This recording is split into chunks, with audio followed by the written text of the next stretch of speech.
Elle m'a envoyé un message, j'ai prêté de l'argent à mon ex. Ne panique pas. C'est temporaire.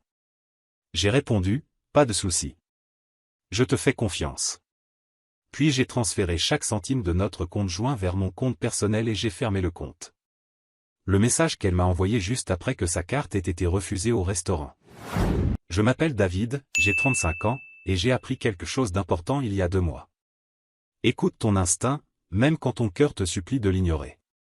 Ma fiancée, Rachel, et moi étions ensemble depuis 3 ans, fiancés depuis 7 mois. Nous avions ouvert un compte joint 1 an auparavant pour économiser pour le mariage et pour notre avenir.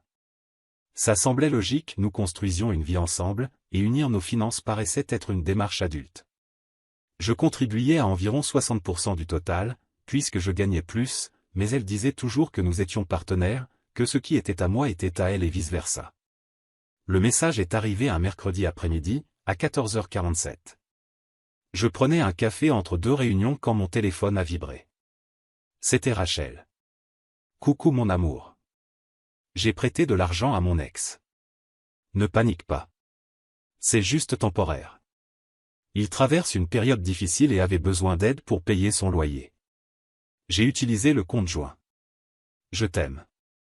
Je suis resté fixé sur ce message pendant une bonne minute. Son ex, le type avec qui elle était sortie 2 ans avant moi. Le même gars avec qui elle jurait ne plus avoir aucun contact.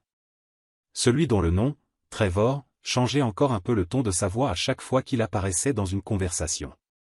J'ai répondu, pas de souci. Je te fais confiance. Puis j'ai ouvert l'application de la banque. Le compte joint contenait 23 400 $, les dépôts pour le mariage, les économies pour la lune de miel, le début du fonds pour la compte de la maison. Elle avait retiré 5 000 $ ce matin-là, à 9h23. Je suis resté assis dans ce café, regardant les gens commander leur latte et faire défiler leur fil d'actualité sur leur téléphone, et quelque chose a simplement cliqué dans ma tête.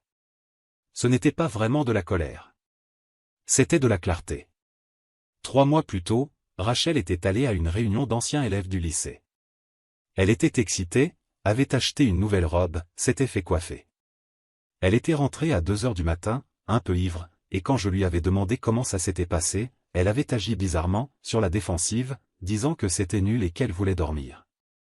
Le lendemain, elle était collée à son téléphone, souriant à des messages qu'elle cachait dès que j'entrais dans la pièce. 2 mois plus tôt, elle avait commencé à travailler tard plus souvent. Les soirées entre filles étaient devenues plus fréquentes. Elle rentrait en sentant un parfum qui n'était définitivement pas le mien. Et maintenant ça, prêter 5 000 $ à son ex avec l'argent de notre mariage. J'ai fini mon café, je suis retourné à la voiture et j'ai appelé la banque. La conseillère, une femme à la voix douce nommée Denusa, a répondu à la 2e sonnerie. J'ai besoin de transférer tout l'argent de mon compte joint vers mon compte personnel et de fermer le compte joint. Bien sûr, monsieur. Puis-je demander si les 2 parties sont d'accord? Je suis l'un des titulaires. J'ai le droit de retirer mes fonds, non? Oui, monsieur. Tout à fait. Alors faisons ça. Ça a pris 15 minutes. 23 400 $ transférés sur mon compte personnel. Compte joint fermé. Denusa a tout confirmé. À 15h34, tout était fait. À 15h36, j'ai envoyé un message à Rachel. Je viens de régler quelques trucs à la banque. J'espère que Trevor appréciera le prêt. Ensuite je suis simplement retourné travailler, comme si de rien n'était. À 19h18, mon téléphone a commencé à exploser de notifications. Rachel appelait. J'ai laissé sonner. Puis les messages ont commencé. David, c'est quoi ce bordel? Ma carte vient d'être refusée. Où est l'argent? David, répond. Je suis au restaurant avec ma mère et la carte ne passe pas. J'ai attendu jusqu'à 19h45 pour répondre. Ah, le compte joint. Je l'ai fermé. Je me suis dit que si tu prêtes l'argent de notre mariage sans me consulter, peut-être qu'on ne devrait pas avoir de compte commun. T'inquiète pas, j'ai déjà sécurisé ma part. Le téléphone a sonné immédiatement. J'ai décroché. David, qu'est-ce qui t'a pris? Sa voix était aiguë, paniquée. Tu ne peux pas juste prendre tout l'argent. En réalité, si. C'était un compte joint. J'ai retiré mes fonds. Tes fonds? C'était notre argent. C'était? Parce que tu ne l'as clairement pas traité comme « notre » quand tu as donné 5 000 $ à ton ex sans me consulter. C'est drôle comme les choses changent, hein? Je t'en ai parlé. Tu m'as informé après l'avoir fait. Ce n'est pas la même chose que demander. Et pour être honnête, Rachel, je ne crois pas une seconde que cet argent était pour le loyer. Silence. Qu'est-ce que tu insinues? Je n'insinue rien. Je te dis que j'en ai marre de passer pour un idiot. Tu es distante depuis des mois. Toujours sur ton téléphone. Tu sens un autre homme. Et maintenant tu envoies notre argent à ton ex. Tu deviens parano. Alors prouve le contraire. Montre-moi ton téléphone maintenant. Montre-moi tes messages avec Trevor. Encore du silence. C'est bien ce que je pensais. Bonne chance pour le dîner avec ta mère. Peut-être que Trevor pourra t'offrir l'addition. Et j'ai raccroché. Mise à jour 1. Rachel est rentrée à la maison à 21h30. J'étais dans le salon, avec 2 valises déjà prêtes, ne contenant que l'essentiel. J'avais décidé d'aller loger chez mon ami Mike jusqu'à savoir ce que je ferais ensuite. Elle est entrée, et dès qu'elle a vu les bagages, elle a demandé d'une voix tremblante. « Tu t'en vas? » « Oui. »« David, s'il te plaît, laisse-moi expliquer. »« Vas-y. » Elle s'est assise sur le canapé. Je pouvais voir l'effort qu'elle faisait pour se ressaisir, pour décider quelle serait la meilleure des mensonges à utiliser. J'avais déjà vu cette expression généralement juste avant qu'elle ne dise qu'elle était trop fatiguée ou trop stressée pour qu'on passe du temps ensemble. Trevor n'avait pas besoin de l'argent, commença-t-elle. Il a perdu son emploi le mois dernier et... Rachel, arrête. Juste arrête. Je me suis assis en face d'elle. J'ai appelé Trevor. Son visage est devenu livide. Tu as fait quoi? Je l'ai appelé il y a environ 1 heure. J'ai pris son numéro depuis ton espace de stockage dans le cloud. Oui, celui qu'on partage. Tu te souviens? Bref, Trevor était complètement perdu quand je lui ai demandé pour un prêt de 5 000 $. Tu sais ce qu'il m'a dit? Elle est restée silencieuse. Il a dit, et je cite, « Quel prêt ?» Il m'a aussi dit que vous ne vous êtes pas parlé depuis plus d'1 an. Ensuite il a même demandé si tout allait bien et si je voulais le numéro de sa nouvelle copine pour confirmer. Un mec sympa. Mieux que moi, en vérité, parce que moi, j'aurais été un connard à sa place. Les mains de Rachel ont commencé à trembler. David, je peux t'expliquer. Alors explique-moi, où est l'argent, Rachel? Si tu ne l'as pas donné à Trevor, tu l'as donné à qui? J'en avais besoin pour autre chose. Pourquoi? Pour ton autre petit ami? Parce que je suis à peu près sûr que c'est de ça qu'il s'agit. Elle s'est effondrée.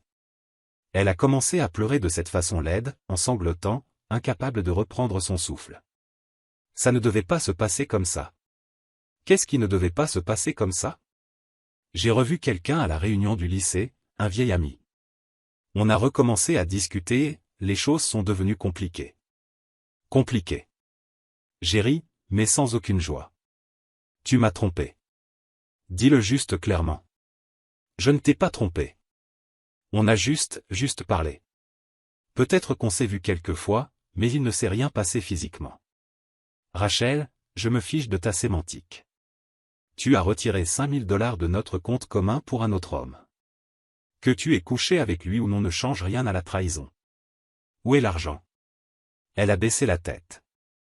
Il avait besoin d'aide. Son entreprise était en train de couler, et j'ai voulu l'aider. Je savais que tu dirais non.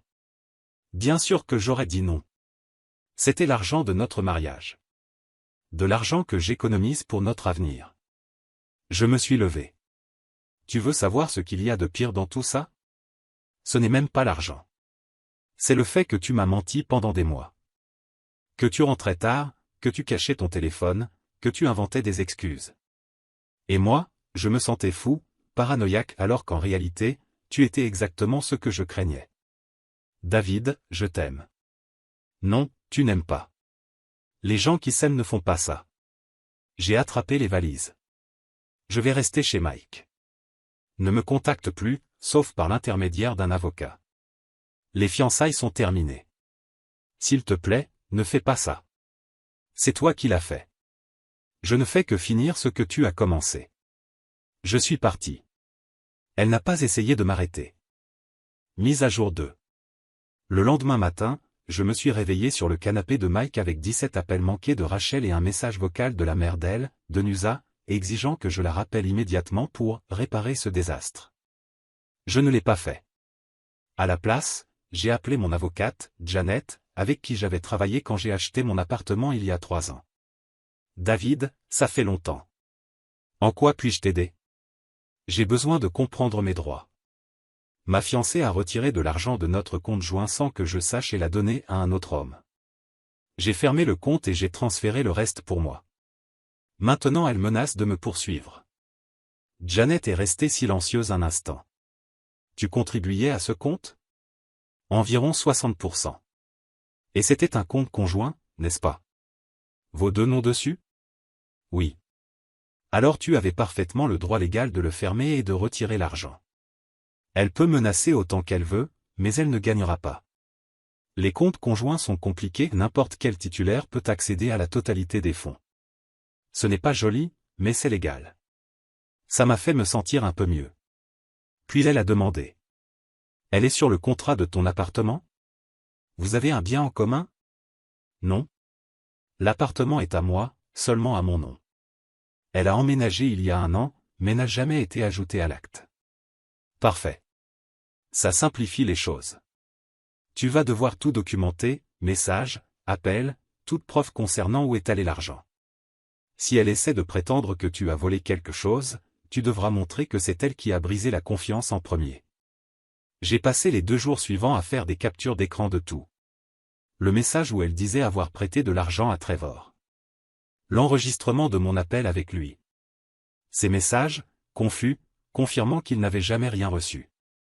Et même l'historique de localisation de Rachel dans « Localiser », l'app qu'on partageait pour la sécurité montrant qu'elle avait été à des adresses qui n'étaient ni le travail, ni chez des amis, ni nulle part où elle m'avait dit aller.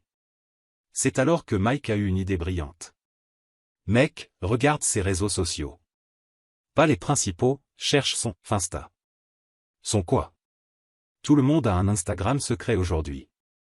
Je n'y avais jamais pensé. Mais après avoir fouillé sa tablette qui était encore connectée à mon iCloud, je l'ai trouvé. Un compte privé, sous un autre nom. Seulement 43 abonnés. Les photos racontaient toute l'histoire. Elle avec un gars nommé Brendan, au restaurant, chez lui, main dans la main à un concert où elle m'avait dit être allée avec sa collègue Ashley. L'une des photos avait la légende. Enfin heureuse à nouveau. Et la date? Il y a 6 semaines. 6 semaines. Pendant qu'on envoyait les invitations du mariage. J'ai tout téléchargé. J'ai envoyé des copies à moi-même et à mon avocate. Ce soir-là, Rachel est apparue à l'appartement de Mike. Il a ouvert la porte, l'a regardé et a dit. Il ne veut pas te voir. J'ai besoin de lui parler, s'il te plaît. Je suis allé jusqu'à la porte. Qu'est-ce que tu veux, Rachel? J'ai besoin d'argent. Je ne peux pas payer ma part des factures sans accès au compte joint. Tu aurais dû y penser avant de donner 5 000 à ton petit ami. Ce n'est pas mon petit ami. J'ai sorti mon téléphone et montré une capture d'écran de l'Instagram secret. Son visage est passé de la colère à la panique pure en quelques secondes. Tu as fouillé dans mes affaires? Dans tes affaires sur mon iCloud? Oui. Et j'ai déjà tout envoyé à mon avocate. Donc si tu songes à m'emmener en justice, sache que j'ai des preuves d'infidélité, de tromperie financière et de fraude. De fraude? Tu as retiré de l'argent de notre compte conjoint sous un faux prétexte. Tu as dit que c'était pour ton ex, alors que c'était pour ton amant. C'est de la fraude, Rachel.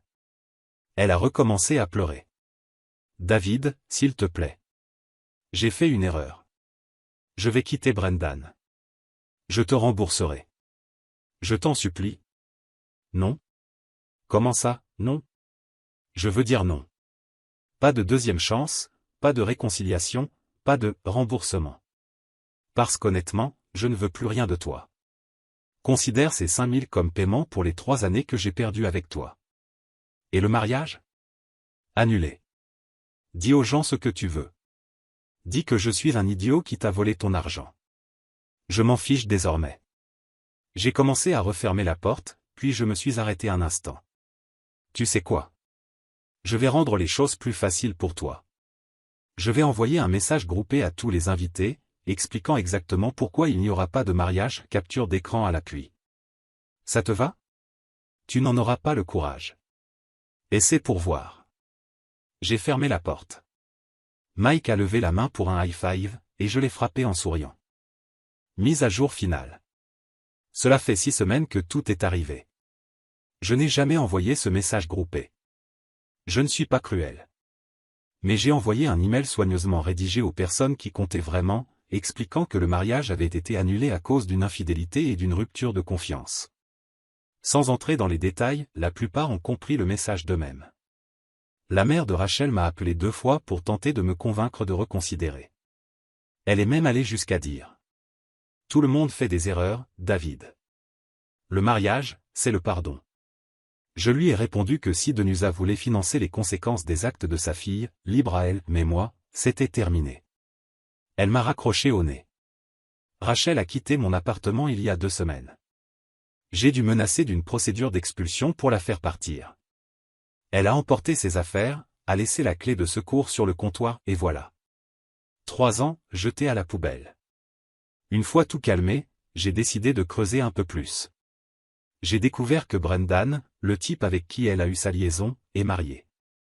Marié depuis 5 ans.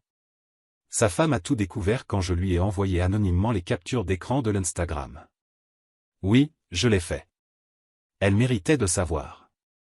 D'après ce que j'ai entendu, ils sont en train de divorcer. Et Brendan ne veut plus entendre parler de Rachel maintenant que sa vie s'écroule. Trevor, l'ex, m'a finalement contacté. Il m'a invité à boire une bière, a dit qu'il s'était débarrassé d'une bombe à retardement et qu'il était désolé que je me sois pris l'explosion.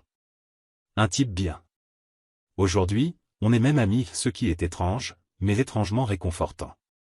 Rachel a essayé de m'envoyer un message la semaine dernière. Elle disait qu'elle regrettait, qu'elle avait commencé une thérapie et qu'elle avait réalisé qu'elle avait saboté la meilleure chose de sa vie. Je n'ai pas répondu. Il n'y a plus rien à dire. Les 23 400 $ sont toujours sur mon compte. Je vais en utiliser une partie pour faire un voyage en Irlande le mois prochain, quelque chose que j'ai toujours voulu faire, mais que j'avais repoussé parce que Rachel disait qu'on devait économiser. Le reste servira d'acompte pour un nouvel endroit, un foyer sans ses souvenirs dans chaque recoin.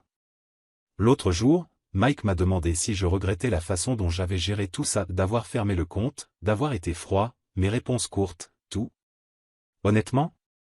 Non. Pour la première fois de ma vie, je me suis protégé en premier. Je ne l'ai pas laissé me manipuler. Je ne lui ai pas laissé la possibilité de déformer les faits et de me faire croire que j'exagérais. Ce message que je lui ai envoyé, je te fais confiance, a été le dernier mensonge que je lui ai dit. Et fermer le compte 3 minutes plus tard a été la première chose honnête que j'ai faite depuis des mois. Parfois, faire confiance ne signifie pas donner le bénéfice du doute aux autres. Parfois, c'est avoir suffisamment confiance en soi pour reconnaître quand quelque chose ne va pas. Commentaire Monsieur Reddit. Ah oui, bien sûr, parce que quand ta fiancée cache un amant, ment pendant des mois, utilise l'argent du mariage comme si c'était la carte de fidélité de son amant et essaie encore de te poursuivre pour injustice, la réaction adulte, c'est pardonner, évidemment. Honnêtement, mon ami, tu n'as pas perdu une fiancée, tu as évité de financer à vie la thérapie de quelqu'un d'autre.